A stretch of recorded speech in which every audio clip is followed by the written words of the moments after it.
We love this city. We've been here for over 20 years.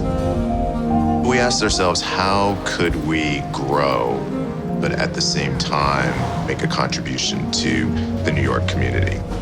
This was a massive effort of collaboration and partnership. There had always been a dream around the redevelopment of this magnificent, important building. We had a vision to contribute to the community, a destination that only New York could pull off. Welcome to Pier 57. Pier 57 is really unusual and very magical. It contains the history of over 100 years of different uses. This 300-foot-long ramp was used to actually transport passengers and cars. Today, we're using this as the kind of grand entrance. When we began this project, the question is, how does the public and the Googlers actually use this without one diminishing the experience of the other?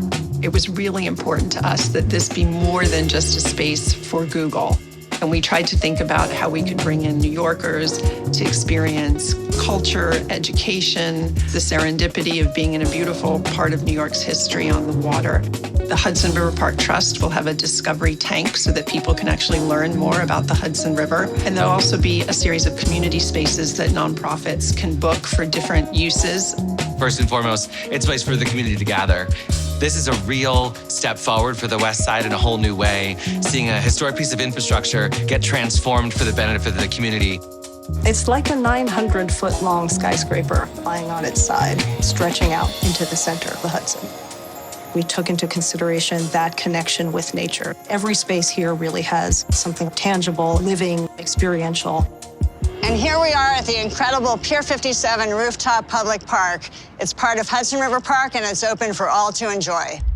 One of the things that Pier 57 does in a beautiful way is combine the history of this building with our heritage as a city that was built around the water. You ever swam in the Hudson? I have swum in the Hudson. When Google and Jamestown approached the James Beard Foundation to help curate a market hall of amazing food vendors, we got incredibly excited because that means fostering a community that really represent a more equitable, a more sustainable, a more diverse and inclusive food system. It's going to be delicious. Can you put this hat on? Sure, I can put this hat on. We're thrilled to add the Pier to our campus, but I think we're even more excited about the spaces we've created for New Yorkers, visitors, the world really to come and experience food, art, culture, education in this amazing part of New York's historical heritage. I guess it's just like a marvel, really.